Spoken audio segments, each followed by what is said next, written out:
So, hi guys. So, ayan. Marami na naman tayong naipon. Sapatos ni Dayuma.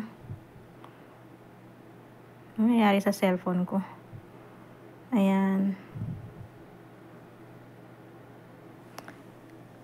Papakargo natin yan guys.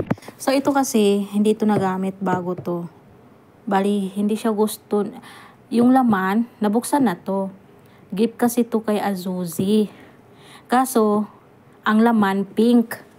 Pink yung laman. So, hindi pinagamit ng nanay kasi nga, lalaki yung anak niya. Pink yung regalo. Kaya binigay na lang sa akin. Kaysa naman sa itapon, kunin ko na lang. Magagamit yan sa Pinas. Magagamit yan. Mali mo, mabuntis din ako. Hi! Char! So, ayan. So, ito naman, sapatos to ni Dayuma. Ito, hindi pa ito nagamit, guys. Oh. Hindi pa to gamit. Siguro, bigay ito kay Dayuma, gift kay Dayuma, tapos hindi pinasuot ng nanay. Ayan. Ayan, mga sapatos. Ito, bago pa siya, guys. Bago pa talaga siya. Tignan mo. Nadumihan lang konti, pero lalabhan natin yan. Ayan. Bago pa siya. Kaya kukunin ko siya.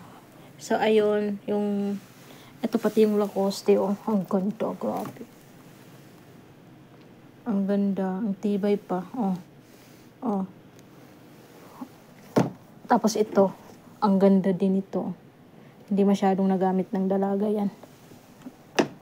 Ayaw na ng dalaga kasi bumili siya ng bago. So, ayan. Karamihan sapatos ni Dayuma. Kasya to dun sa bunsong anak ng papa ko.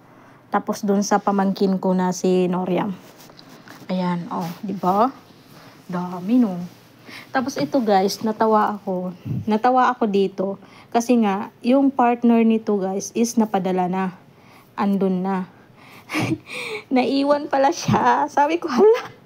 Sabi ko, yung isa nito nasa cargo na. Sabi ko, tapos itong isa naiwan dito. Gustong gusto ko siya kasi nga napaka niya sa magaan siya. Tapos ang ganda niyang i-use ba. Ganon. Tapos ito, ayan. So nagliligpit ako kasi yung ibang gamit ilalagay ko sa bodega nila sa baba para hindi masyadong makalat. So yung ibang gamit nasa nasa bodega na. So ilalagay ko rin kasi itong dalawang maleta sa bodega kasi nga inshallah bibili ako ng bagong maleta na ilalagay ko dito. So, yung mga ilalaman ko doon sa maleta na yun is yung mga bibilhin ko, hindi yung mga bigay. So, yung mga bigay, ilalagay ko muna sa bodega kasi nga, saka na lang natin ipapakargo pag naka-full na tayo ng isang box. Kasi, para hindi siya pangit tignan pag kasi yung box kasi, pag hindi siya napuno, pangit siya, natutupi siya guys. Kaya dapat talaga mo siya. Isiksik ba? So, ayan.